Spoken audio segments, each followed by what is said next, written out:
Hello, this is Dr. Paul Cottrell, and I'm recording this on January 16th. This is the third video that I'm doing today about the different pathogens. The first two videos were on my conversation with Miss Taiwan, and the second one was the update on the Marburg outbreak in Tanzania. So please watch those episodes. I think it's episode 78, 79. In this video, we're going to go over the news on hMPV and influenza, especially the highly pathogenic H5N1. Now, what I'd like to do is just to remind you, please make sure you subscribe to all my channels. I have 4 channels on YouTube. I have Brighteon, Bitchute, and Rumble. Please help support my work by donating. You can donate on my website, the-studio-reykjavik.com. The link is in the description of this video. It's the-studio-reykjavik.com. Click the link in the description of this video. I'll take you to the website, and if you'd like to donate, you can donate through Stripe, PayPal, or buy me a coffee on the homepage at the very bottom. It's a great way to help support my work. You can also be a paid member to my Patreon channel. It's through the donations, and the ones that have been a paid member on my Patreon channel, that allows me to do these videos for free. I have thousands of videos describing to you what's going on in the news and what you need to do. All right, I go into detail what exactly you need to do. If you follow my lead, you will be fine. If you don't follow my lead, I can't help you. All right, so and I give you lots of information about what's going on in economics and what's going on in geopolitics and how they all dovetail to each other. All right. What we're going to do is we're going to do a cursory view of the human hMPV and influenza. Again, please make sure you ask your followers, your social media, to follow me on all my channels, the 4 channels I have on YouTube, Brighteon, Bitchute, and Rumble. All the links are in the description of this video. Please subscribe to all of the channels. It's really important. I also do live streamings. You can watch the live streamings on YouTube and on Rumble. You can also watch the live streams on my website under Broadcast Live. In addition, you can listen to my podcasts. You can listen to the podcasts on Apple Podcast, Podomatic, and on my website under Broadcast Radio. Great way to keep abreast on the information that I'm providing. The podcasts that I just mentioned are audio. So go to the store, the-studio-reykjavik.com, and get the different products that I offer to help support my work and to help support yourself. All right, so in this video, I'm going to be going over what's been in the news about influenza and hMPV. I'm going to do another video about the virology on Marburg. Okay, so this is one day ago from France 24. Looking to get absolutely jacked? No, just looking for clean protein. Clean? You need to take your muscles to the map! This is hMPV virus speculations infect social media. So I haven't seen this video, so it'd be interesting to know how France 24 demonizes people covering it. It's time for truth or fake.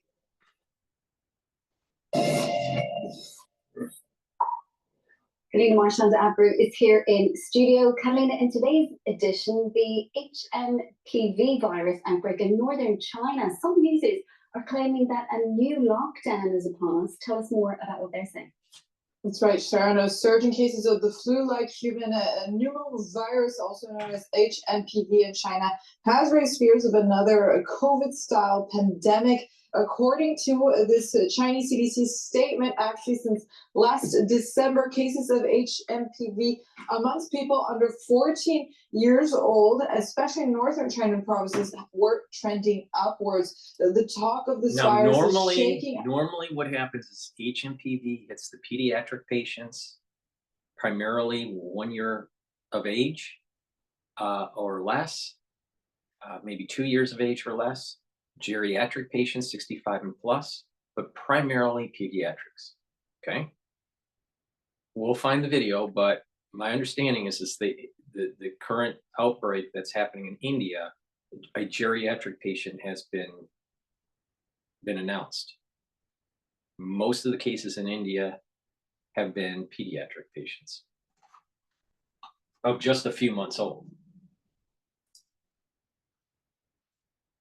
Social networks with talks of states of emergency, lockdowns, mortality rates. Let's take a look at some of these alarmist claims going around, starting with the local situation in China, where this post from January 7th, this user says, schools in China close as hMPV infections surge, where we see in the photo added the similar scenes from the ones we lived throughout the COVID-19 pandemic, while users also claim that a state of emergency has been declared in China as the epidemic overwhelms hospitals and crematoriums with a mix of multiple viruses spreading rapidly across the country. Then other users also say that the mortality rate of this virus reached a staggering 43%. As this user says, pandemic 2.0 has begun, as it seems we found at least more than 50 accounts on TikTok that have been posting a more alarmist content. For instance, this one, a warning of an alleged lockdown that will take place here in France following announcements from President Emmanuel Macron. Content also vaguely citing official sources in China and Europe without naming them explicitly, as the same claims have also been made in English in TikTok following the threat of the spread of this, what they call a new virus. Take us through some of the details then, Catalina. Have you been able to debunk these claims? Well, let's begin with this image of emergency workers. We conducted a reverse image search and we found that this photo was actually taken by AFP journalists. It was taken in 2022 in Beijing during the actual COVID-19 pandemic. So already a photo that has been miscaptioned on social media to alarm users about the current situation in China, where no state of emergency has been declared so far. The World Health Organization issued a press release on January 7th saying that Chinese authorities report that their healthcare system. My take on this, because I've been covering it from the onset, my take on this is that China is not being truthful on the numbers that are happening, and that the information that is leaking out of China is that the cases are much higher and that many hospitals have these hMPV cases. In addition, China also said that their cases were starting to go down.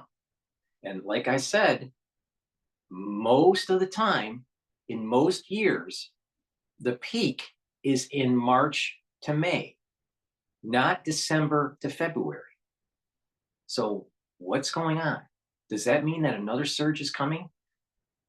And you got India that's really worried, all right? So you don't have, she's talking about France users and all this stuff, but you have a lot of people that are concerned in India about this.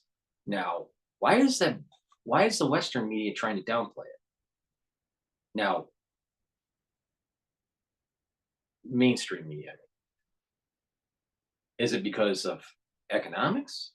Is it because they don't want to have supply chain disruptions? Because they already have bouts of inflation and that another pandemic or another worry will be another series of inflationary pressures?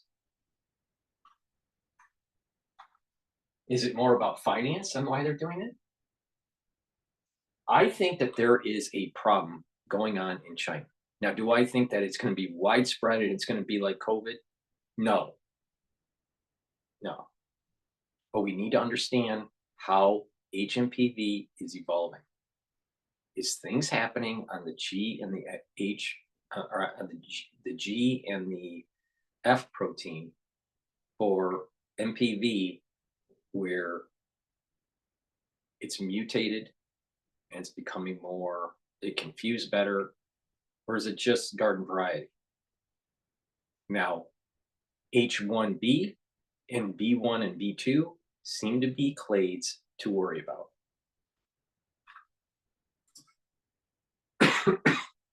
Is not overwhelmed per these claims that we just saw that there has been no emergency declarations or responses triggered by the surge of this virus. There has also been no official statement from French President Emmanuel Macron or other world leaders declaring an upcoming lockdown due to the spread of this virus. And we actually found that a large portion of the TikTok videos and content like this one come from, for example, parody accounts on TikTok. For example, this one called P News that describes itself even as the source of disinformation on their caption with extremely viral videos like the one we just saw. Here's another example of another lockdown, fake lockdown video of hMPV virus, as social media has been feeling these fears of a new pandemic with the surge of this virus in northern China. Finally then, Catalina, tell us a little bit more about the virus itself, mortality rates, how it spreads, how to prevent it from spreading. We'll begin by debunking these claims about the virus that reaches now, according to Miss Taiwan, what she's seeing in the news in China and in Taiwan is that there are people that are getting sick and that certain types of medication like Paxlovid are in short supply, and they're trying to get the Indian knockoff version of it. Now, what's really happening? I don't know. China hasn't been truthful. China still hasn't been truthful about COVID, in terms of numbers. They've lied about their number of the cases. So now what is interesting is that she's going to that ND, I think it's called In China Focus. Is it In China Focus or is it NTD? It might be NTD that she's referencing. It's one of the videos. Yeah, it's NTD. I played that video on one of my shows. I view NTD as like CIA operation type stuff in China, in China Focus or Focus in China or whatever it's called. Also CIA type disinformation, psyop type crap. I don't really pay attention to NTD. I don't trust it. All right. It seems as though NTD was kind of split off of Epoch News. I don't really trust Epoch News that much either. But the thing is that you need to listen and get all the data points to understand what is really going on. Now, my take on this is that something is happening in China. How bad is it? We don't know. There's a lot more unknown than known. My concern, like I said, is peaks don't normally happen until March through May in China for hMPV. If there's really a problem and it's happening in December, January, and February, that is a canary in the coal mine that's stating that there is a higher probability of more cases in the Asian theater in March, April, May. Now, it's not just China. Cases have increased in Malaysia. Cases have increased in India. So what's going on? Cases are higher in Malaysia compared to last year.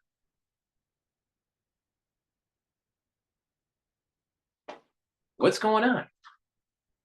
So it's about severity. It's about what has mutated for the MPV. What's the real caseload? You can have high caseload, but severity is low, or low caseload and severity is high, or high caseload and severity is high. Now, so France 24 is going after NTD here in this round. mortality rate. We found this figure in a study published in 2013. And while this study does reveal that this mortality rates of this virus at 100 days were 43%, this rate only concerns a specific population. This would be patients, for example, with leukemia. So there might be, as usual, a high mortality rate for very high-risk groups like these, but this mortality rate does not apply to the general population, according to experts that we've interviewed. The hMPV virus is also nothing new, contrary to lots of claims that we've been seeing online. It was actually discovered back in 2001, so it's been around humans for at least several decades, giving us time to create these antibodies against the virus, a respiratory virus known to cause symptoms similar to colds and to flu, such as fever, runny nose, coughing, and So France 24 is saying, okay, we're going to have, because we've been exposed to hMPV, it's been relatively common in the modern era, discovered in 2001, avian version was discovered in the 1970s, so there seems to have been some split between the two. Mathematical modeling suggests that the split was between hMPV and avian MPV at about 130 years ago, maybe 200 years ago, but probably around 130 years ago. Well, if it was split off 130 years ago, why did it take so long to actually be able to isolate and focus on it in 2001?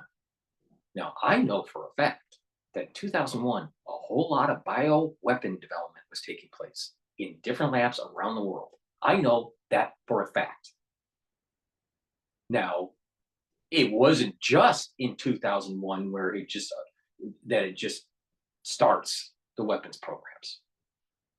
Weapons programs were going all the way back into the 1960s on different things.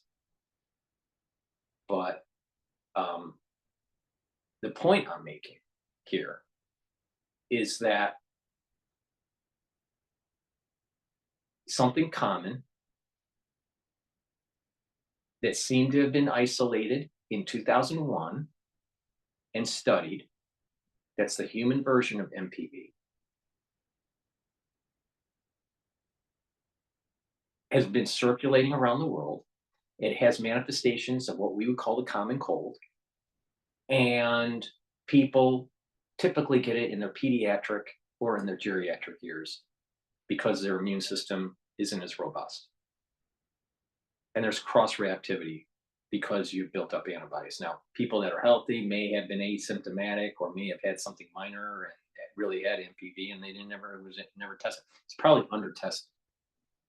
MPV is probably an under-tested situation because if you go into clinic and you look like you have the common cold, they're not doing PCR tests or lavage testing or saliva testing or anything like that. All right.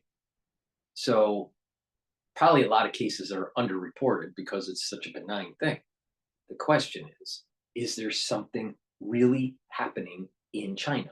I've been asking this question since I've been covering MPV. We don't know because there seems to be a lack of transparency in China. Now, there's 100% sure that India is worried. Now, why is India worried?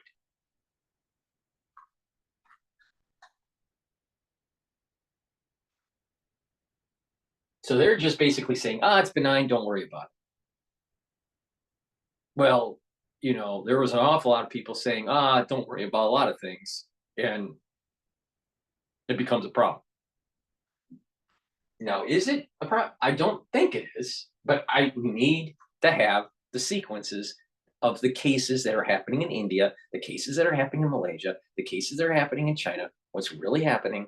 They're not being transparent. Why? Why is it that Taiwan is saying that there's problems that are going on in China? Is this just kind of a military psyop thing that's going on between China and Taiwan? Possibly. But the thing is that what is going on? Is hMPV a real problem? Now, hMPV cases do happen in the United States, but there hasn't been any real severity to it. So is there something emerging in China that is potentially a problem. I do know this. Respiratory pathogens can become extremely problematic, either through natural mutations or mutations that have been done in a laboratory. Respiratory is a big problem when it comes to pathogens. You need to put your antennas up if you start hearing respiratory. You need to put your antennas up a little bit when it's hemorrhagic. It sounds scary, Ebola and Marburg, but probably you're not going to be exposed. And you need to put your antennas up a little bit more and be vigilant when it comes to mpox. But when it comes to respiratory, you need to pay attention, because if something bad happens, let's say, this is what I've been saying on multiple videos. Let's say you take something benign like hMPV that's spreading. All right, let's just say it's benign. You have a weakened immune system now. Remember what I said before. You get sick and it's benign. Guess what? It takes 3 weeks to remodel your tissues. A benign, mild cold, 3 weeks. 3 weeks to heal. You feel better after 7 days. It takes 3 weeks to heal the tissues. You start having bronchitis or pneumonia, a worser version of it, and it's going to take an additional series of weeks, probably additional 4 or 5 weeks on top of the 3 to fully remodel, depending on how severe the pneumonia was or the bronchitis or how chronic it is. So you have a large part of the population that gets something benign, and the mainstream media says, oh, it's benign, don't worry about it. And then you get a little bit of that on the edge of bronchitis pneumonia that I was talking about in a previous video. And guess what? You got circulating H5N1 that's easier to get into your system because you have a weakened immune system, because your body is recovering from a benign respiratory infection that happened to get bronchitis or happened to become pneumonia for you. Now, I'm pretty sure there are going to be a lot of people out there during the cold season that are going to have this bronchitis pneumonia edge. And if you have chronic bronchitis, you got a problem. So you get something benign, like let's say whatever circulating in China gets into the United States, and you're going through that remodeling of a prior infection, it's going to be harder to fight this. So let's just say you got influenza A in this case, all right, benign. You're not feeling so well, but it's going to take, a few weeks to remodel. Then your body, as it's remodeling, gets hit by a benign version of hMPV. And all of a sudden, now you got this chronic bronchitis, or a lingering cold, all right? And then you go into the summer months and you're feeling a little bit better, but you're still not 100%. Your immune system is still a little bit down. And you get hit by H5N1. And there's not that many mutations with the one you get, so it just kind of gets in there and just, festers a little bit. You're not feeling well, but then you heal. It takes several other weeks to fully recover from that. So it's this compound effect that I'm talking about. And if you get a series of people in your area that have this problem, a weakened immune system, compromised pulmonary because of prior infections throughout the cold season, you're a cesspool for mutations for H5N1. And it's going to be circulating amongst wildlife and humans during the summer of 2025. So the problem with mainstream media, even if this is benign, which I don't think it is in China, but let's just say it is, because of the domino effect, this dovetails right into mutations for H5N1. And this is the reason why mainstream media fucks it up all the time. This is the reason why most experts in the medical field get it wrong. Right here. because they're silo thinking. You got to look at this in a system-based approach. Because if you don't look at this in a system-based approach, you're gonna have problems.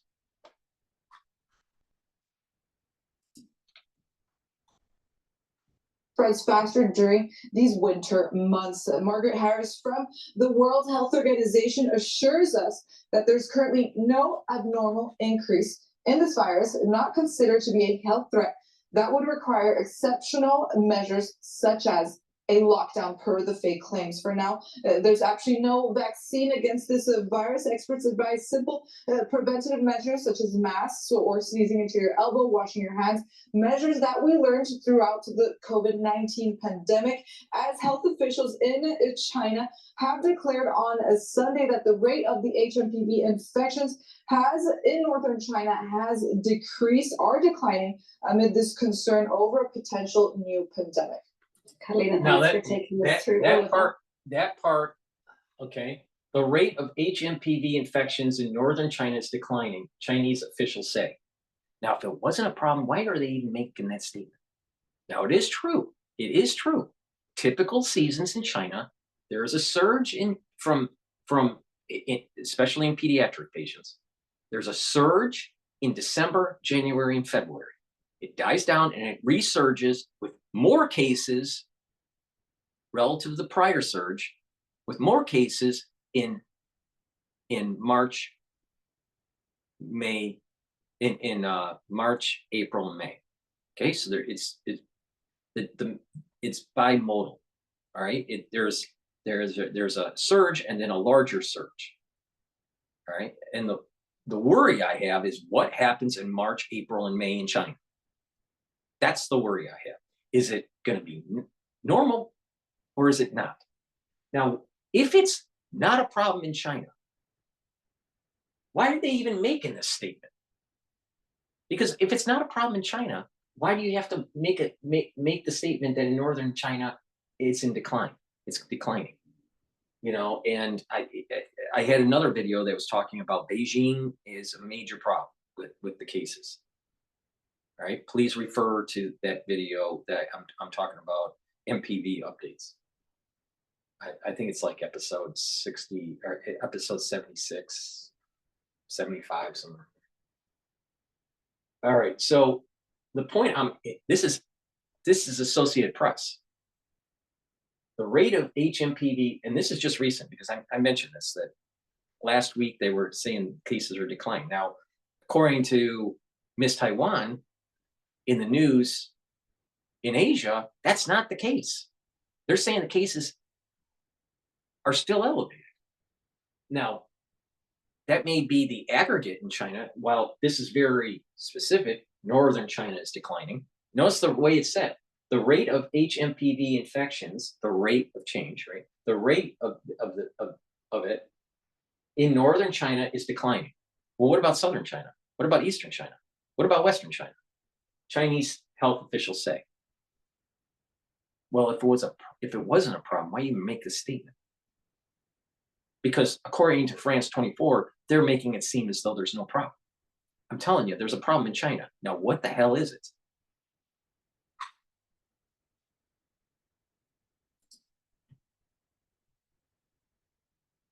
Increase are declining amid this concern over a potential new pandemic.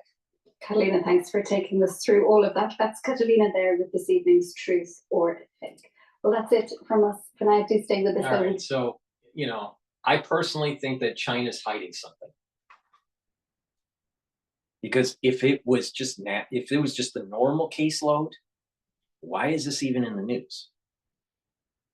Well, then people would say, well, we're just trying to, you know, the mainstream media may say social media is just fueling flames on something that doesn't really exist.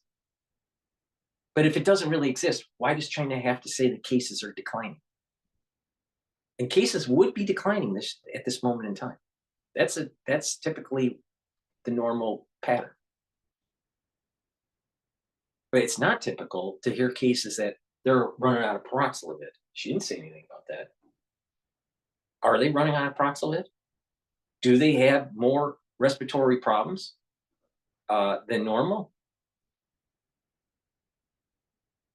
Who knows? But India is really worried. Why?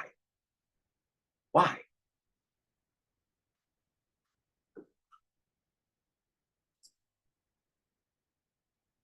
So now what we're going to do is now this guy is from SABC in South Africa, and he's going to explain why hMPV is not to worry.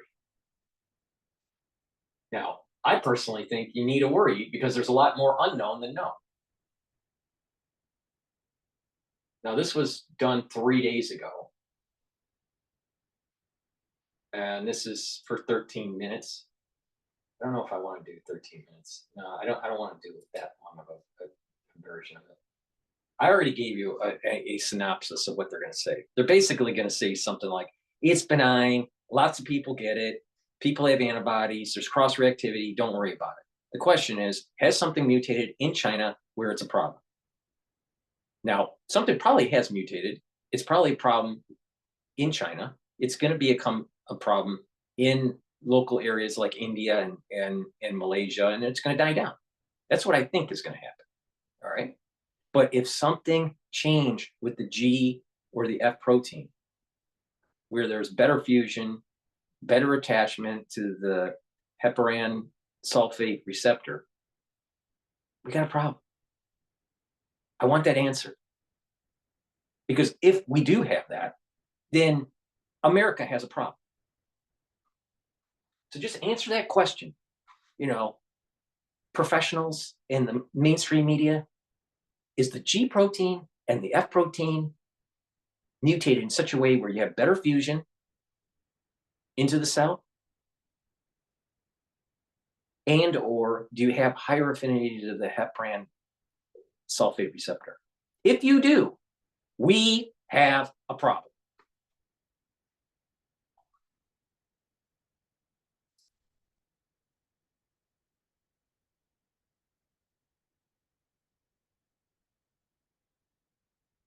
Okay, now this is DNA India news. Now, I don't know why I have to recycle each video for some God,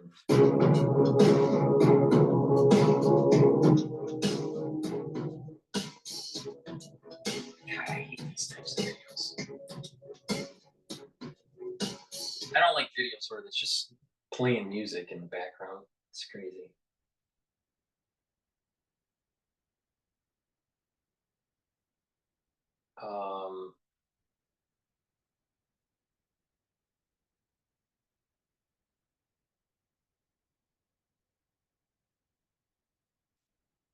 No way.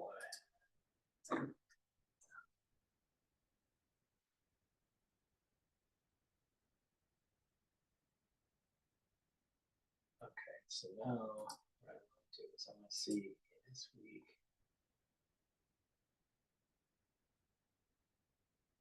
Okay, this is 5 days ago. China's hMPV virus outbreak worsens quademic crisis. That's another thing that dovetails into the concept that I have here. If you get something that's somewhat benign, it takes about 2 to 3 weeks to heal. But if you are bombarded by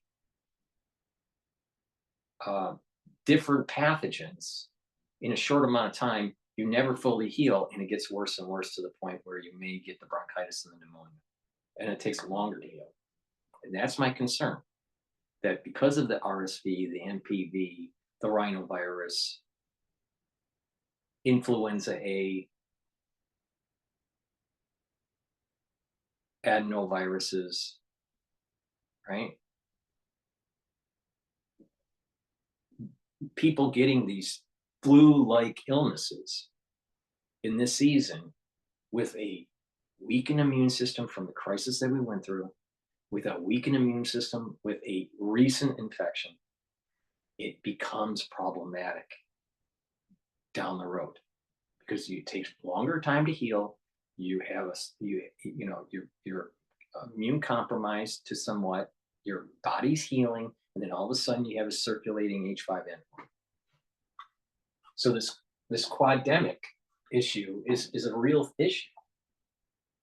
Okay, so this is 7 minutes. India, perspective on the hMPV.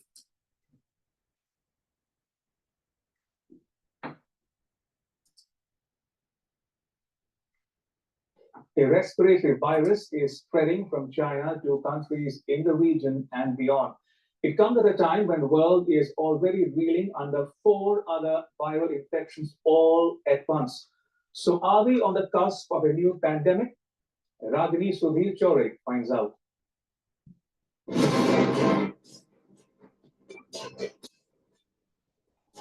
China is back in the news. A human metapneumovirus, or hMPV, outbreak in China has raised the alarm worldwide. The virus has spread to India and some countries in Southeast Asia. China calls it winter viral, but hospital videos circulating on social media paint a different picture. Take a look at these videos.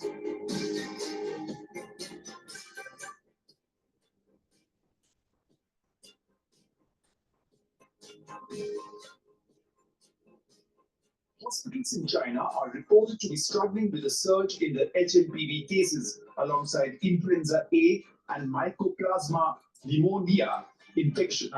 All right. First of all, the Indian news, they always have this like worrisome soundtrack. I'll give you 2 lines of thought here. One line of thought is that there's a problem. People are leaking information out of China, and this could be problematic for the rest of the world. Or there is a concerted effort within Western media, on the one hand, to downplay it because to prevent the economics from being affected by it.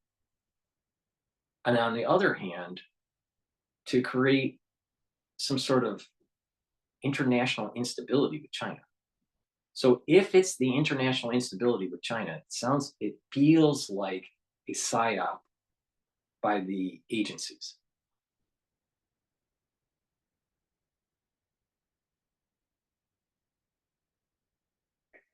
But what I don't understand is that if that's the case, then why is Western media so quiet about it?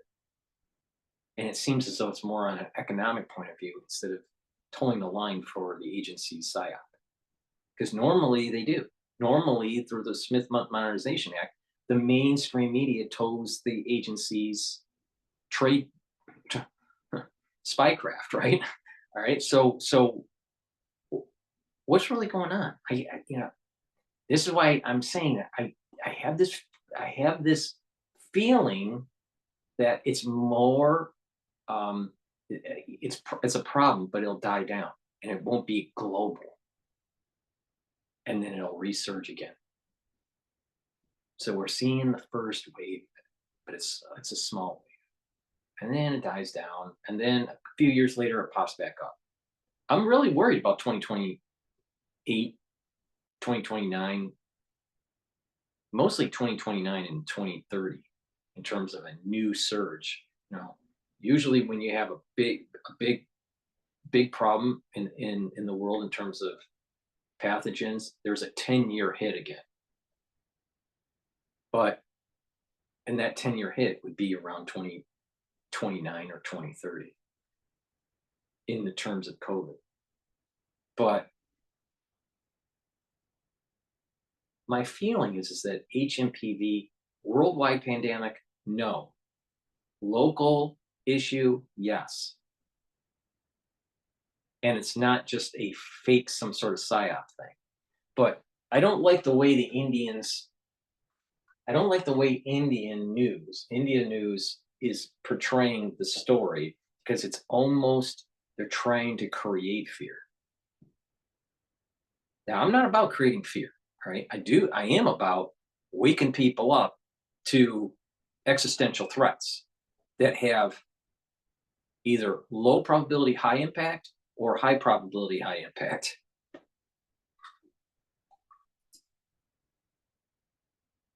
Videos show overcrowded facilities, drawing comparisons to the COVID-19 pandemic. Schools in Wuhan and other cities in China are closed amid a rise in hMPV infections. The World Health Organization is demanding detailed. And again, if it's true what Miss Taiwan's saying, that livestock is not trading, well, why? Well, wait a minute. I mean, I don't even, I think she's wrong on that, but she could be right. But why is the report saying that? First of all, we don't hear anything. This is the problem that we have with Asia and China in general. We don't really Information from China. Is this the return of a new pandemic?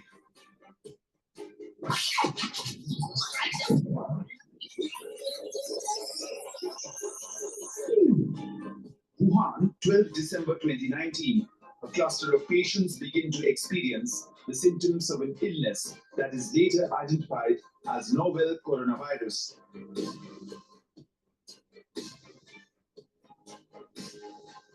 By 11th January 2020, China had reported the first death from the novel coronavirus. And on the 23rd, Wuhan, a city of 11 million people, is placed under lockdown. A week later, the World Health Organization declared it a public health emergency of international concern. Cut to January. And we had doctors, pushing certain inoculations, right? Stating recently that we're going to see another breakout of pathogens in 2025 or 2026. Well, how do they know that if this is just kind of a random kind of situation with a set of probabilities? How do they know for sure it's happening in 2025 or 2026?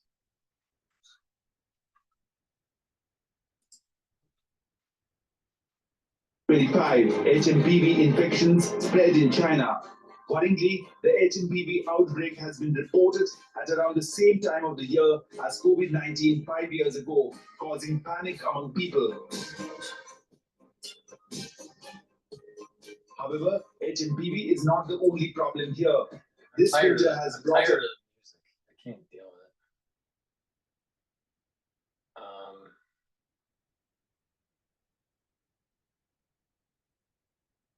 Let's see, Indian news. India.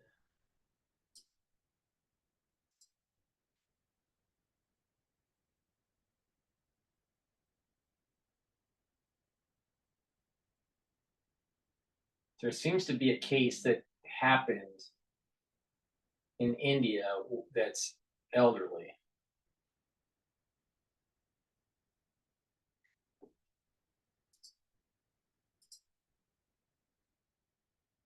See, all this news is coming out of India.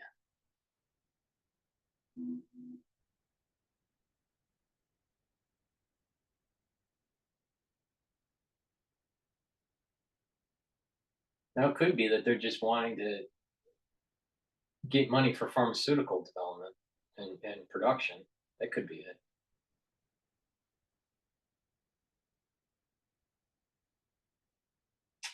It's a shame that there's not much. I think there's a problem in China, but I don't think it'll be global. See, this is AP 4 days ago the Associated Press talking about China's rate of hMPV infections in northern provinces of China. Now, why would they have to make a big to-do out of nothing unless there's a problem?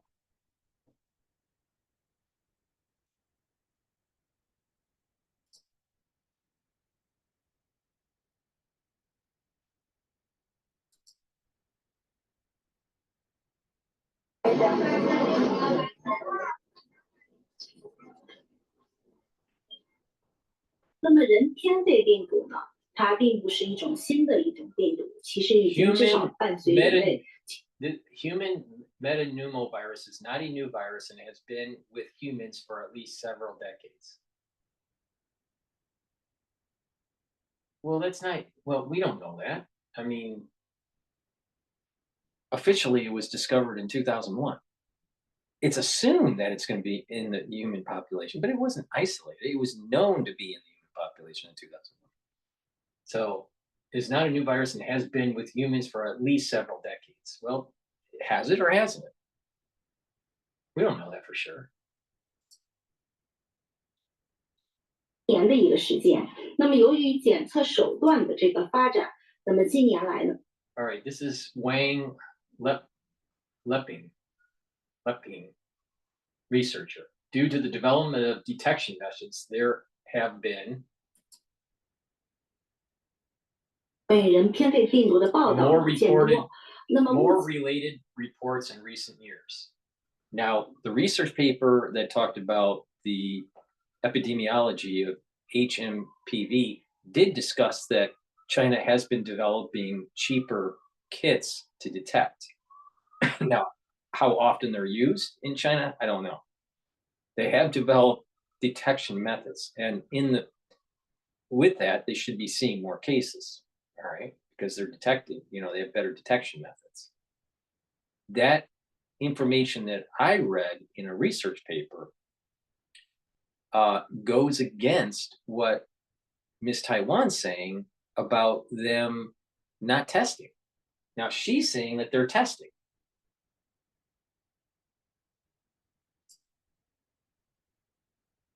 那人偏肺病毒的整个 At 的检测 present, 的阳性率 the rate of positive cases in human metapneumovirus detection is fluctuating. Okay, that makes sense. There's that depending on the population and all that. Yeah, that makes sense. 这个上升呢也是处于一个平台波动。那么其中北方省份的阳性率呢出现一个下降。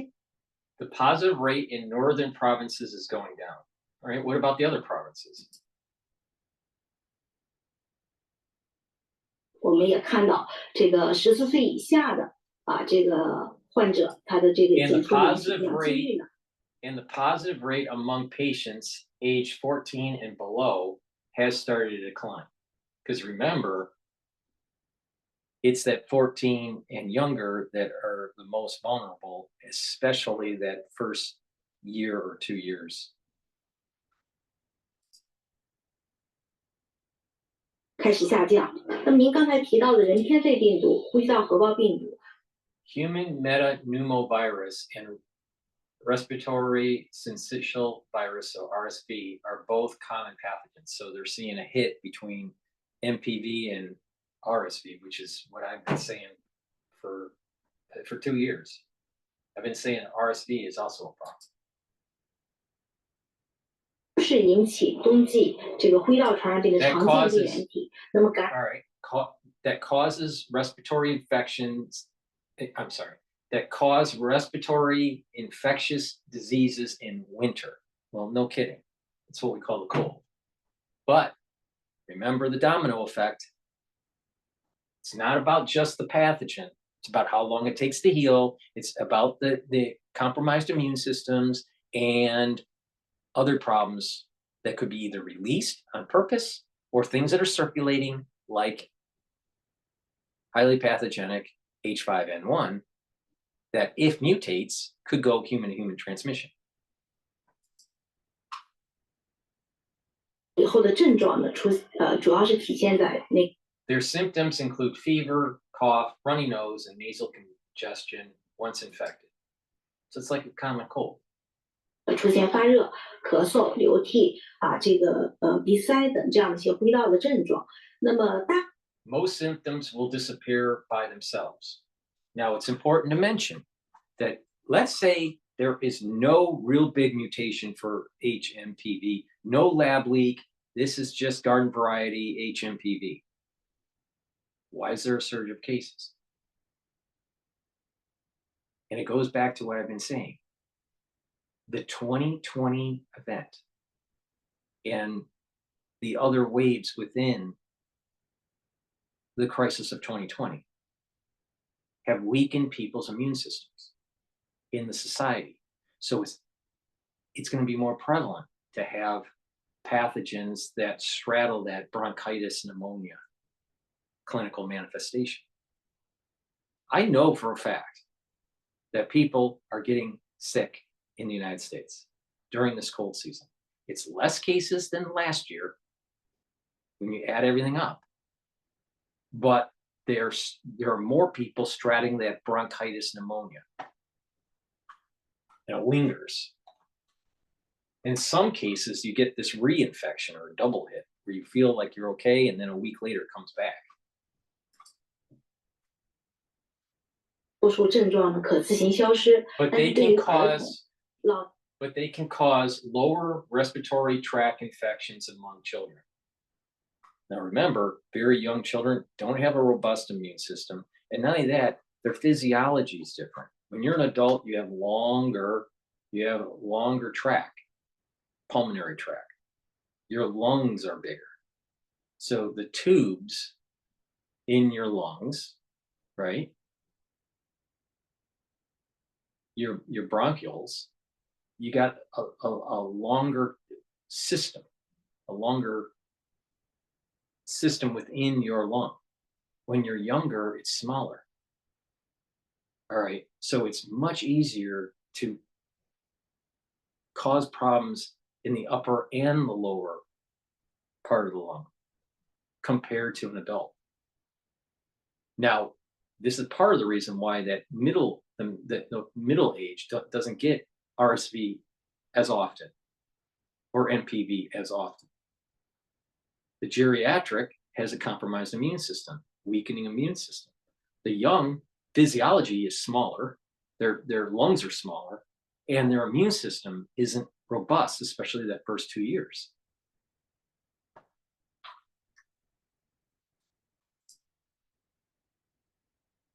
人以及免疫功能比较弱的这样的一些群体，那么它可 The elderly and the people with relatively weak immune function. So, like I said, it's hurting the elderly that are immune compromised and the children. 会引发这个下水道的感染，但这两种病原呢引起这个 However, the rates of serious cases and deaths caused by these two pathogens are very low. So statistically, that's true. I mean, it's like, I don't know, like 1 point something, 1.8 or whatever, 1.4%. 重症和死亡率都是很低的。 But that's looking at pre-COVID data. What happens in a post-COVID era where you have weakening immune systems in the population? Now, people that were born just now, let's say they have a 6-month, they've been born outside of the COVID era. That's post-COVID. If you have a child that's 4 years old, 5 years old, well, they were born during the COVID era, right? If you have a child that's 10 years old that's catching it, the child was born pre-COVID. So, but many of these cases, the children are 8 months old, 3 months old, less than a year, especially in India. Okay, so that's post-COVID era. That's post-COVID crisis. So they wouldn't have they already have an immune system that isn't fully functional yet, but they wouldn't have a suppressed immune system because of the post-COVID era. So this common exposure to hMPV for pediatric, if the cases are roughly the same year over year, it should be not a big problem. Now, the ones that are older, the ones that are adults or geriatric, some of these people have compromised immune systems. So when they get hMPV, it could be worse. So you got different types of patients with a little bit of a different dynamic that's going on. You have the pediatric patients that were born after COVID. Okay, so they don't have a compromised immune system, assuming they didn't get an inoculation. But the thing is that the elderly, they do have a compromised immune system just by being older, and the effects for many of them, and the effects of what they went through in 2020 and the few years after that. So when she states, the fatality rate is low, well, the fatality rate is low from data in a pre-COVID era. It's really not well established what the death rate is in a post-COVID era because we just had a surge. Now, I suspect it's about the same as pre-COVID era, but what about severity? You know, it's not. What about the severity? Did she say severity has changed or just? However, the rates of 这个 serious. 重症 Okay, 和死亡率都是 so she 很低的。 phrases it. She phrases it as, however, the rates of serious cases and deaths caused by these two pathogens are very low. So she's all right. So the severity of the cases she's saying is almost like pre-pandemic levels, pre-COVID pandemic levels.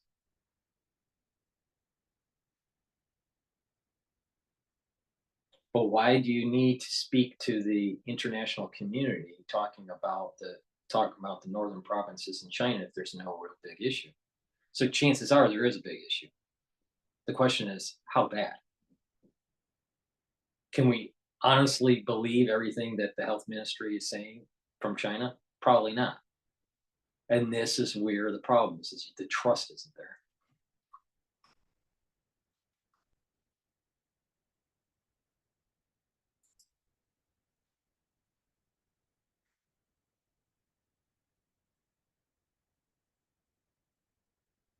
Okay, this was 9 days ago by the Australian. So let's see what this is. Happy birthday, Marty. Oh, no, you don't. Let me get this. Oh, thanks. You're too kind. I've heard that. Unlimited 2% cash back. The Wells Fargo Active Cash credit card.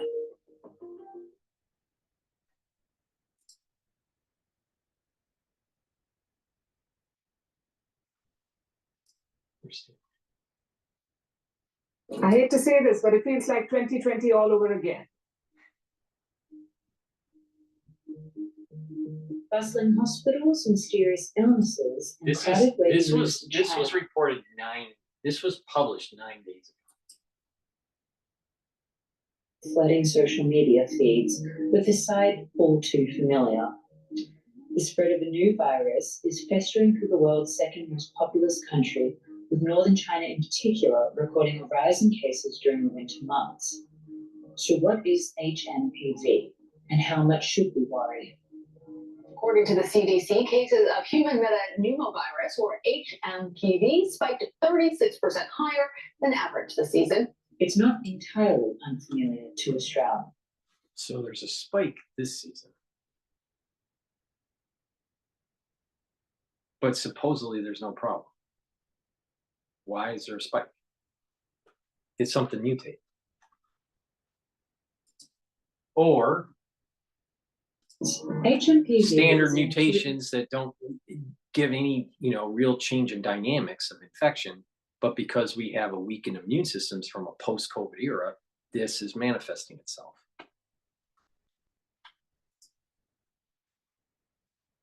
Respiratory illness that causes cold or flu-like symptoms.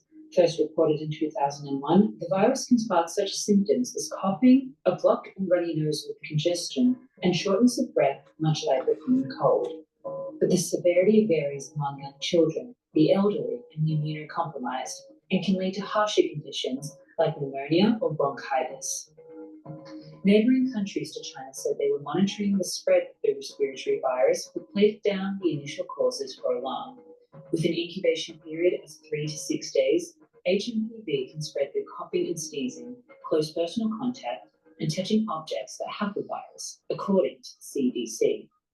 The key question is hMPV similar to COVID? It was first discovered by scientists back in 2001, but has probably been around with us for decades, if not centuries. What's really happened is our testing has changed. Experts are quelling fears that this might lead to a new pandemic, suggesting the situation was not yet comparable to the COVID-19 outbreak. Health Minister Mark Butler told reporters on Sunday the government was watching the situation in China, and he had asked his department to keep him up to date on any developments.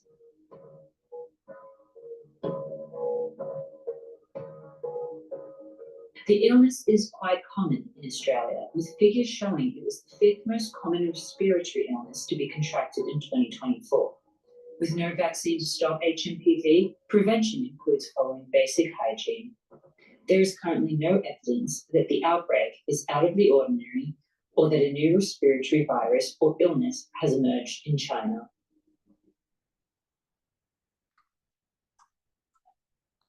All right, so do we know what's going on? No, we don't, because China isn't being truthful about anything.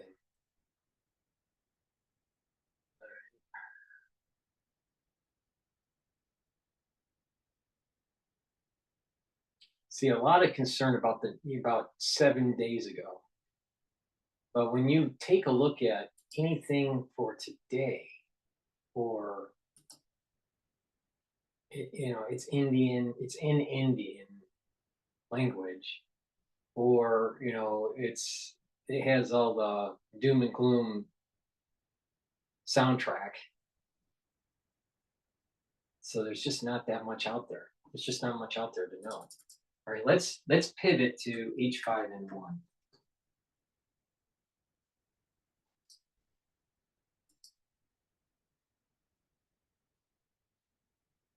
Okay, first U.S. bird flu death. Well, this is the Louisiana case.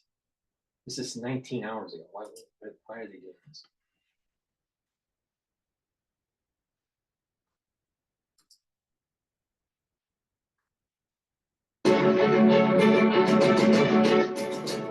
With reports of the first human death from bird flu here in the U.S., some folks might be feeling a little uneasy and wondering if this could lead to another pandemic. We spoke to an expert at the University of Washington School of Medicine about what you need to know. Dr. Alex Graninger joins us now in ArcSeattle. He's a professor in laboratory medicine and pathology at UW Medicine. Doctor, thanks so much for being here. Let's talk about this bird flu that's making news. It's a virus called H5N1. I don't know what he's going to say. We're doing this on the fly here. I'm willing to bet he'll say, don't worry about it. He'll say nothing about the domino effect from COVID. And he'll say nothing about weakened immune systems. And he probably won't say anything about that it's a low probability at this moment in time, but a very high probability in 2025, late 2025 or into 2026. Because it seems to me that H5N1 is tracking to the alpha-2 6 receptor. Let's see what he says. Tell us more about it and if it's something that we should actually be concerned about. Sure. So H5N1 has been around for almost 25 years now, starting in Southeast Asia. Various H5N1s have been spreading around. This particular strain entered the U.S. just a couple of years ago, found its way into avian species or throughout North America, and as well as into our dairy cows. And it's had about almost 70 cases now. I think there was just one that hasn't technically been confirmed by the CDC in San Francisco in the last couple of days. I think there's maybe 67. We did also have the first death, unfortunately, about a week ago in Louisiana, thought to be in contact with a backyard flock. So it's a developing situation. It's very challenging to know exactly how to message risk on this, to be honest. The last influenza pandemic that happened in 2009, everyone expected it to be H5N1 at that time. People have been talking about H5N1 as being the next big thing, like I said, for over 25 years. And it really hasn't been the next big thing. And so there's a lot of work that's going into understand that. It's certainly problematic that it's in our milk. It's affected egg prices. There's a lot we can talk about. But I just want to be clear that it's challenging to know how to message the risk. I think certainly like pasteurizing milk's a good thing. Cooking your chicken's a good thing. Sort of avoiding contact with birds because there's so many birds that are infected. We're talking about hundreds of millions of birds that have been infected by. First of all, why would you be eating raw chicken?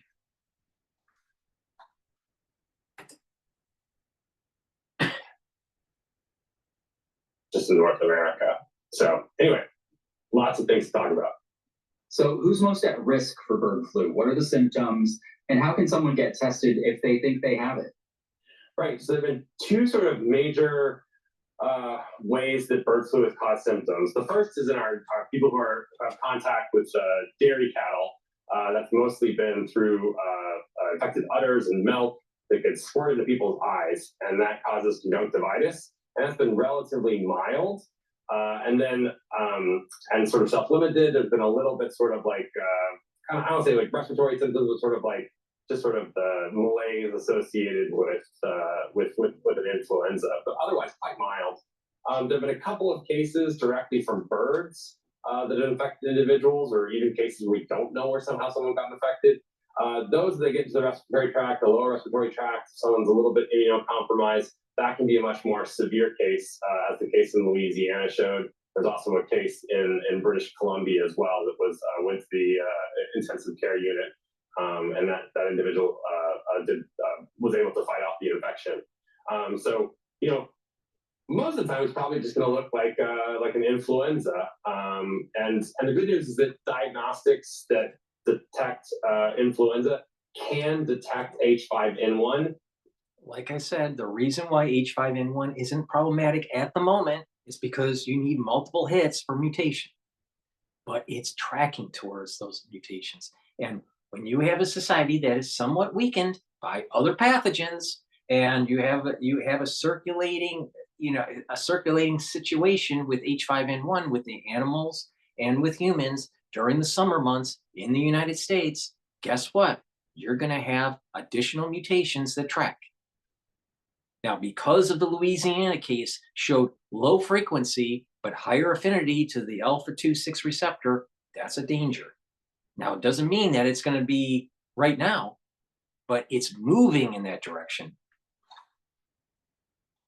Now, the question is nature robust enough to keep it at bay?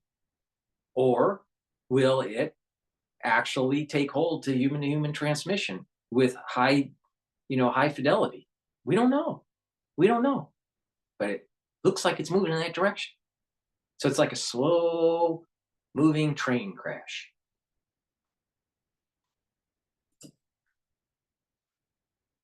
This can't tell you that it's H5N1. They're going to say that it's flu A. So just getting sort of normal testing should be able to detect this virus. And we think it'll be mostly like other influenzas, with the exception of if you are getting dairy milk squirt into your eye. That's a different sort of tropism of infection. So in terms of those recent cases, when humans have become infected with the bird flu, it's typically been through contact with infected animals. Garbage reporting.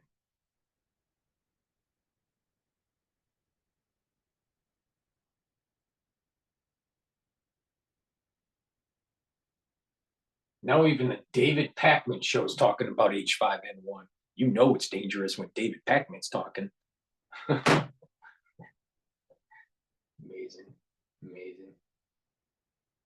All right. Egg shortage. This is a problem.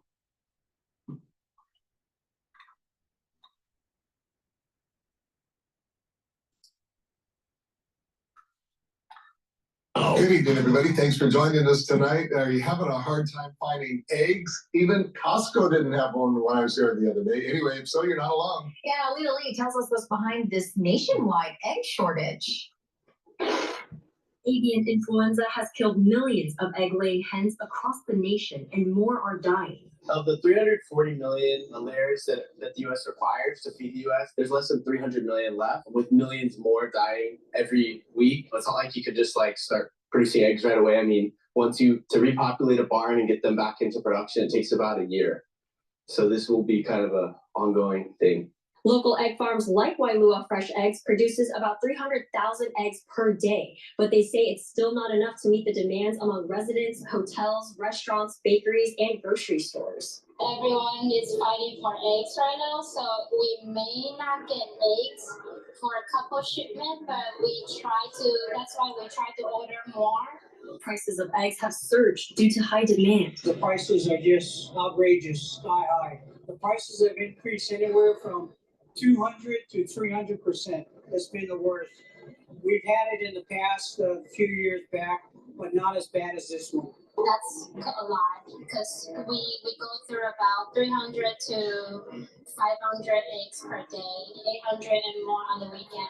Business is hoping the shortage won't last long, while local egg farms have taken precautions to keep their own birds healthy. It'll probably take about 4 to 6 months before they can start replenishing the egg demand again. We've bolstered our biosecurity, no visitors to the farm, shower in, shower out, Sterilex. We're spraying tires, doing everything we can to keep it off of our farm. Wholesalers like Diotani say their pallets have been empty of mainland eggs for the past couple of weeks. Usually their warehouses carry around 500 cases of both mainland and local eggs, but with the shortage, there's less than half.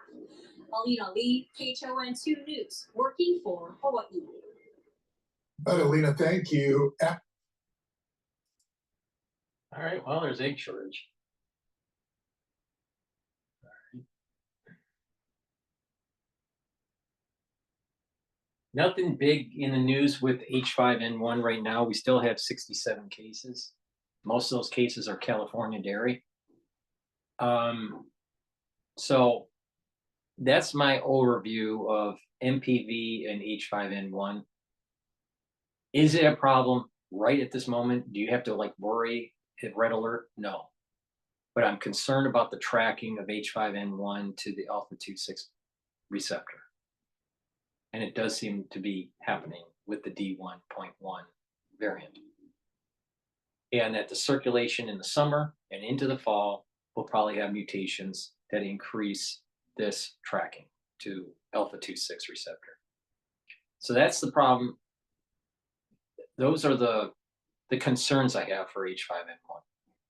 Now, the concerns that I have with hMPV, there's a lot of unknown out of China. There seems to be worry in India. There are cases increasing in India. There are cases that increased in Malaysia compared to year over year. So what's going on? And, you know, but here we're moving into the realm of we can't even trust social media anymore as a data point because there's so much disinformation that's being put out there. Now, I've been trying really, really hard to just play the middle ground and just, you know, state how I feel. Now, with that said, there's a lot that's unknown with hMPV, but I'm concerned about the increased cases in Malaysia, in India, and supposedly in China, where normally the spike doesn't take place until March, April, May, not December, January, February. So what's going on? You know, was there a mutation? We don't know. Where's the sequencing? What's going on? And then you have the Marburg issue, and you know, are there differences in the Tanzania variant versus the Rwanda variant versus the Angola variant? I don't know. I had to look into that. So the next couple videos I'm probably going to be, if I get some time, I'll probably be going into the molecular biology, the genomics, the virology of Marburg. Again, Marburg isn't something to worry that there's a huge world pandemic. No. Should you worry if you're in the Congo? Should you worry if you're in Tanzania or, you know, Angola? Yeah. But worldwide, no. Mpox, I wouldn't be surprised if we see another surge of that around the world. I'm a little surprised that Western countries like in Europe haven't had more cases of the clade 1B. So that's my take on it right now. You can still enjoy your life. Don't live in panic, but just live in being abreast on the information. All right. H5N1 is tracking slowly to alpha-2/6 receptor. That's a problem. If you have high fidelity, high affinity, you got a problem with H5N1. Respiratory infections are problematic. They mutate and they spread across society much easier than pox viruses. Pox is an issue because of the lack of cross-reactivity if it takes hold in the society. And Marburg, I'm not worried about Marburg. All right. But I think it's interesting to understand what's mutating because Marburg was part of a weapons program. Right. That was developed, that was enhanced. What's going on there? So just stay vigilant. Help support my work by sharing the links, by making sure you subscribe to the 2 channels on X. I have GETTR as a channel. Subscribe there. Make sure you subscribe to the 4 channels on YouTube that I have. Brighteon, Bitchute, and Rumble. All the links are in the description of this video and all my videos. Ask your followers, your social media, your friends to follow me. You can listen to live broadcasts on my website or on YouTube and Rumble, and listen to recorded podcasts in audio format on my website, Podomatic, and Apple Podcast. Please help support my work by donating on my website, the-studio-reykjavik.com. You can donate through Stripe, PayPal, or buy me a coffee, or be a paid member to my Patreon channel, and that helps support the work I do. Better yet, take a look at the products that I have on my website and follow my lead. Thank you for listening and have a nice day.